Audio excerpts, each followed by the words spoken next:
What's good, YouTube? This is Boxingwave, and we are back with another fight breakdown.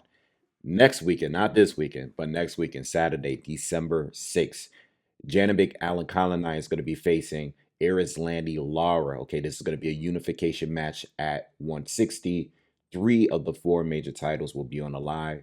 Lara's coming in with his WBA 160 title, and Janibek is going to be coming in with his WBO and the IBF title. Okay, and this is this is going to be on the undercard. This is actually the co-main event of Lamont Roach facing against Pitbull Cruz. But the reason why I started with this breakdown is because this is the fight that I'm actually the most excited about on the card. I don't think that this fight is going to be the most action-packed fight. All right, based on the styles. These guys are definitely major counter punchers, but I'm excited to see this fight simply because I have not seen Janibek fight anyone that was near his level. And I'm glad he's finally getting an opportunity to face a real challenger. Even though Lara is 42 years old, I still think Lara and his style is still very dangerous for anyone. He's always given everybody trouble who he faced. All right. Before we get started, please subscribe to the channel. All right, hit the thumbs up, share the video if you can, hit that bell notification so you'll be notified whenever I drop new content. Also, happy Thanksgiving. Today is Thanksgiving, Turkey Day, whatever way you celebrate it. If you do celebrate it, I hope you get some good food. I hope you get a good time with your family, and I'm just wishing everybody well. Also, and this is major because I didn't say it the other day in the last few videos. I've been meaning to say it. Um, Rest in peace. Rest in peace. Big rest in peace to Vanis Martirosyan. Okay. He's a guy middleweight that at one point was in my eyes, I thought he was a top fight junior middleweight at one point. When I started this channel, I did a lot of content on Vanis Martirosyan because he fought all of the top guys. He did fight Lara twice. He fought Jamel Charlo. He fought Demetrius Andrade. He was definitely a top tier junior middleweight at one point, and he passed away recently from cancer. Very, very young. I don't know his exact age, but he hasn't been out the boxing game for that long. The last time I actually watched him fight was when he fought Triple G. Okay, and in a fight that was just very. I can't remember. I should have probably checked all of this, but I remember seeing him fight Triple G. It was a I don't know if he was a last minute replacement but all I know is that in his prime, he was definitely a problem at 54. And I know people are gonna look at his resume, but I'm like, listen, if you were there at the time, you guys know 154 has always been my favorite division since I've been making content. If you were there, that was a time, it was a good period. You had Lara in his prime, you had Martirosyan in his prime, Andrade in his prime, Canelo in his, well, I wouldn't say Canelo was in his prime, but he was getting there. Cotto was there. There was a lot of fighters there at one point, and Martirosyan was definitely one of the top guys. J. Rock Williams was there. All of these guys, Jamal and Jamel Charlo was there. So it was a good time. And I remember making content on him and watching his fights and always ranking these guys like every year annually, which I still kind of do. And he was definitely a top dog. So rest in peace to him. So let's talk about this fight now. I haven't heard anybody's views on this fight. Not any, we had a couple of last couple weekends has been busy with boxing content. So I understand that, this fight is not the fight that's on everybody's eye. But this is a fight that I've been really, really thinking about. Why? Because Lara has been one of my favorite fighters um, for the past probably like 15 years. Okay. And I know his style is not for everybody, but I love Lara. I've made content on dream fights like with him and Floyd and stuff like that.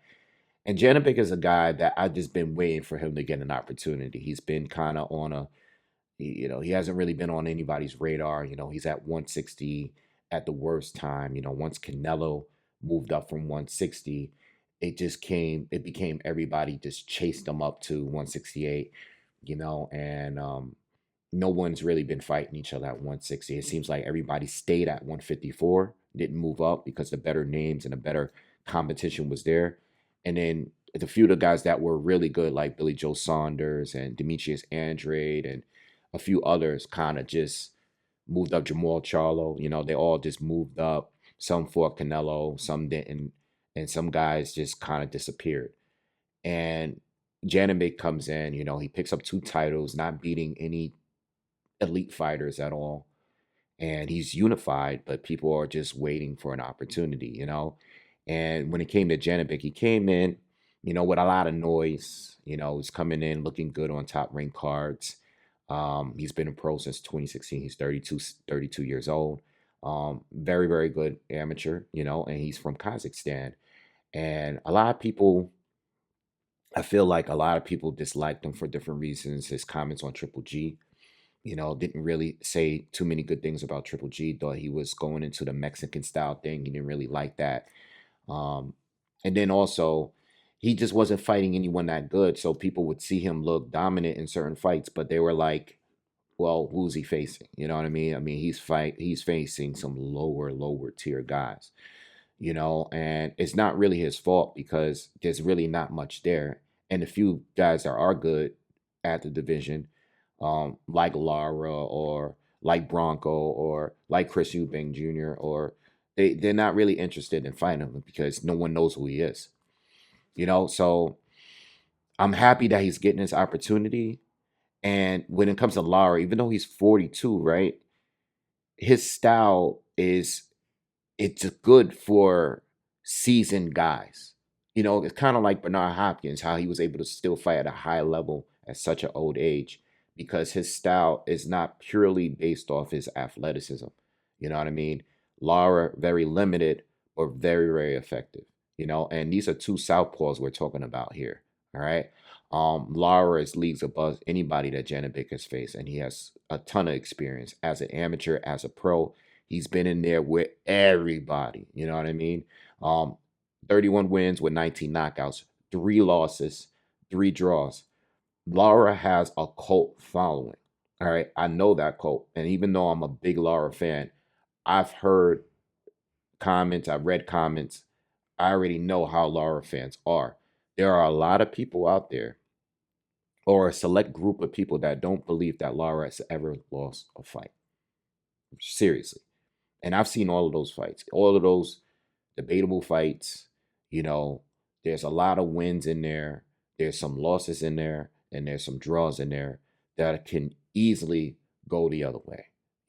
I particularly think that some of his draws were more difficult than some of his losses for him. All right. But there are people out there that believe he really, truly never clearly lost to anyone. You know what I mean? Um, so with this fight here, even though Lara is 42 years old, he is shorter, but he has a reach advantage. All right. He has one of the longest arms, and he knows how to use them. He's 75-inch reach. So even though he's like 5'9.5", he's listed as 5'9.5". He's going to be shorter than Janibek and naturally smaller than Janibek. He has a very long reach. All right. Janibek is 71 inches, and he's listed at 5'11". All right. So I'm gonna be honest with you guys, because I don't want to hold you guys too long here. I'm gonna try not to, at least. When it comes to Lara, right? I don't know. I don't want to say I don't know where. I know exactly where he's at in the game. I know he's not that active. All right. Sometimes he comes back, he takes a fight, he knocks out a guy within the first 3 rounds, and then he's gone again for another year. He comes back on a PBC card, get a quick check, knock some guy out, lower or mid-range fighter, and then he disappears. He's gone like a ghost, just like that. And his last fight was against Danny Garcia, but this was at 160.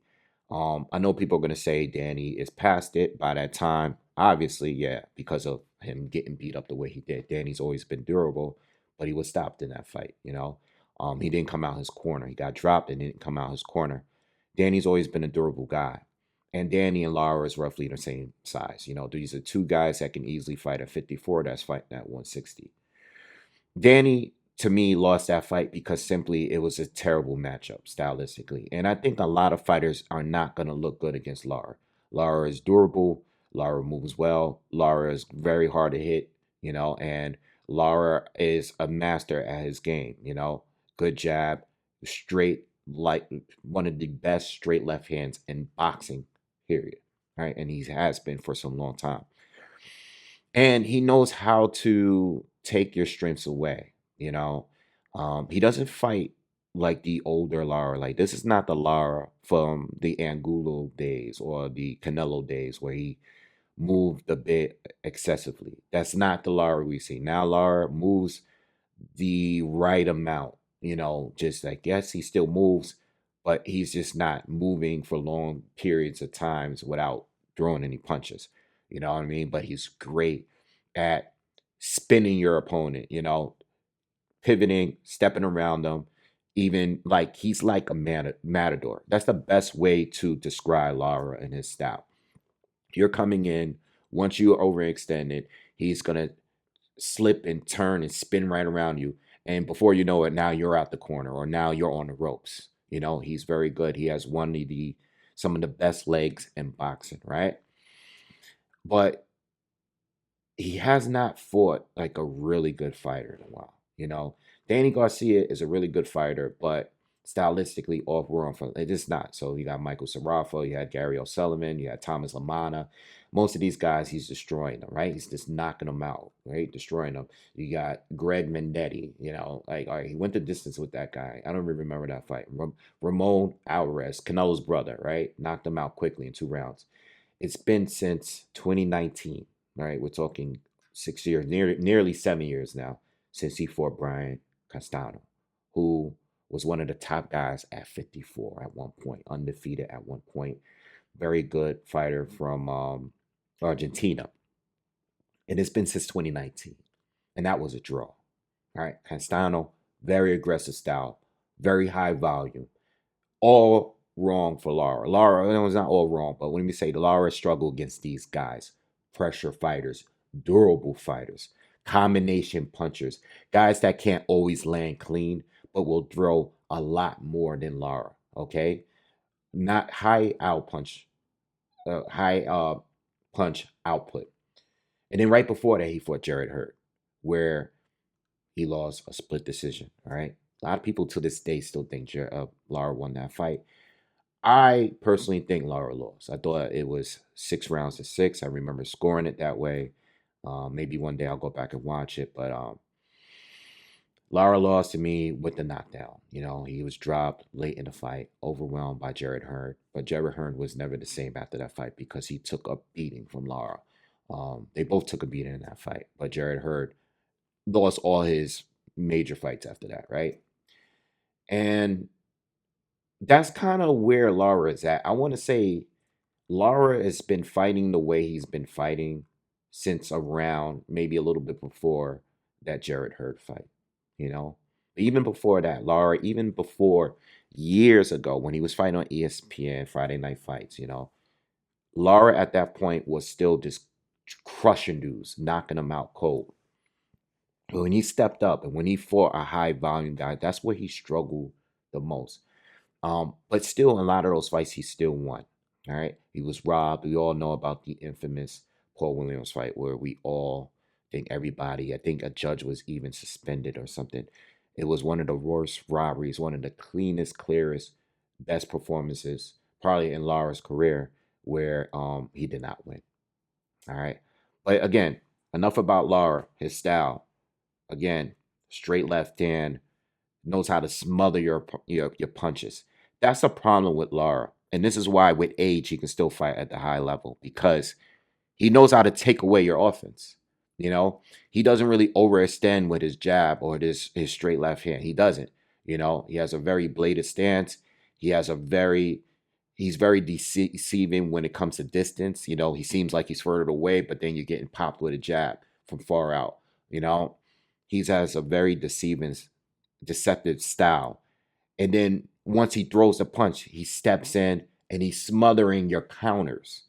So whether you're trying to go to the body, you're not really hitting him clean, And then on top of that, he's moving, he's changing directions, And now I think he's also developed on his inside game because he had to fight guys like Castano and Jared Hurd, where he had to stay and remain in the pocket and smother his opponents. So even though if they're outworking him or throwing more punches, He's not getting hit with many of them, because he's too close.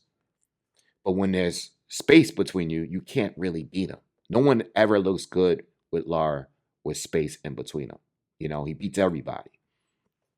Um, and that's simply his style.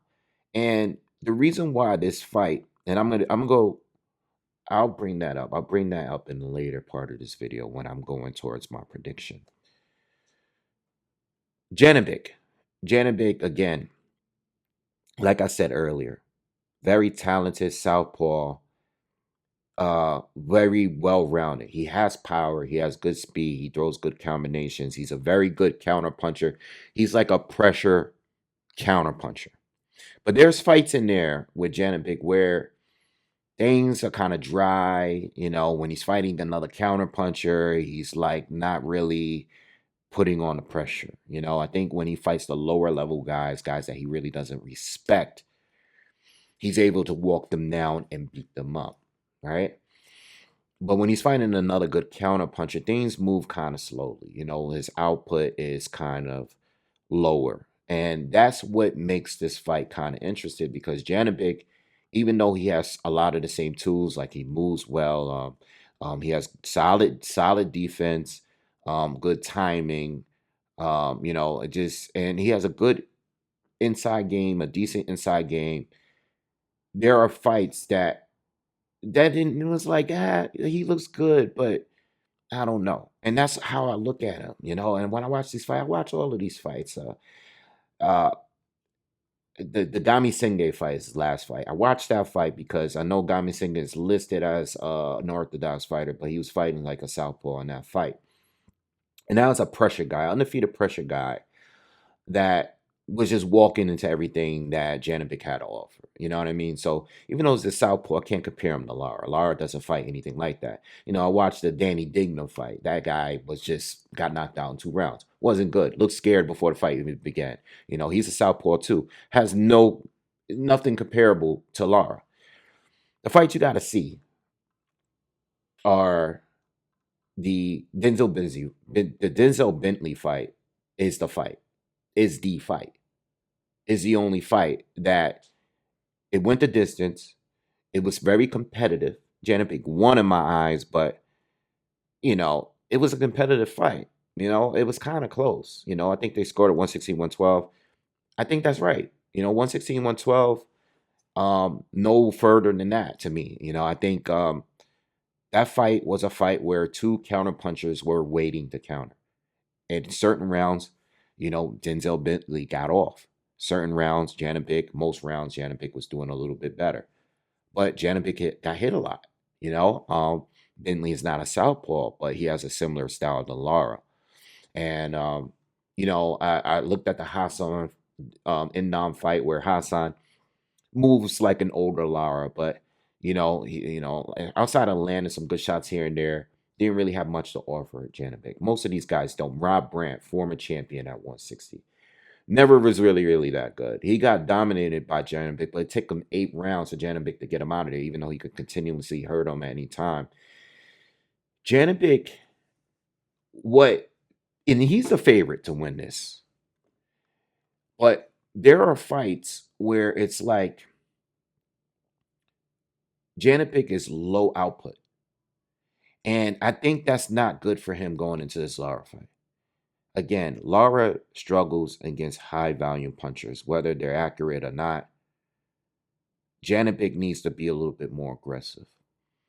But being more aggressive may lead you into getting hit with more left hands, uppercuts, hooks from Lara.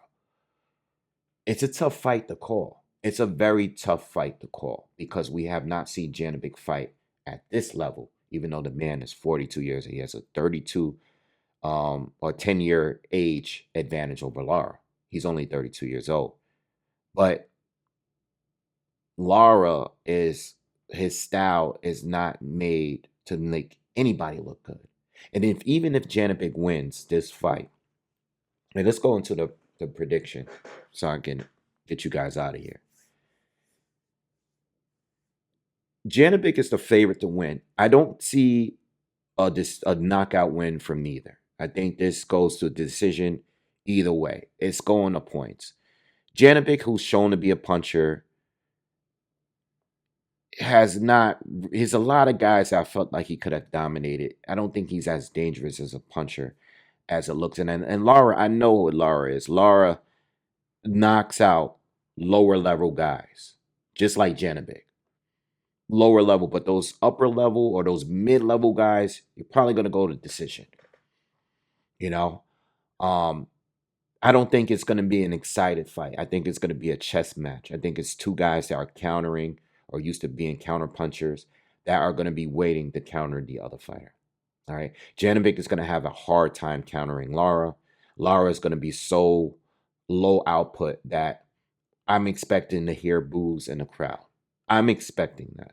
And you know what? The fight before that might be a little similar, and I will break that down Fulton and Oshaki Foster. It might be very similar, all right? But I expect things to be slow paced. Janibek is going to have to find a way to be aggressive and be physical here, all right? Um, the slower pace the fight goes, I lean more towards Lara because I just think he's just more accurate. He's been in there with a ton of southpaws, Austin Trout, Paul Williams. I don't think Janibek is bringing anything that Lara has not seen. All right. Um,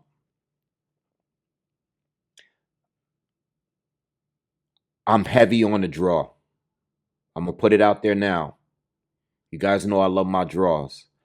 I am heavy. I'm all in on the draw here. Okay. I am.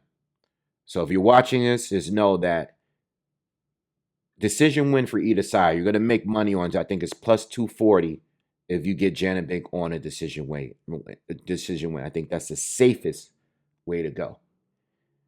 I think you get plus 600 for Lara on a decision win. Remember, this is a PBC card. Lara has draws. He has controversial wins and losses. You never know. Safe bet to go Janibek on points plus 240. Lara plus 600 on points. Very good pick.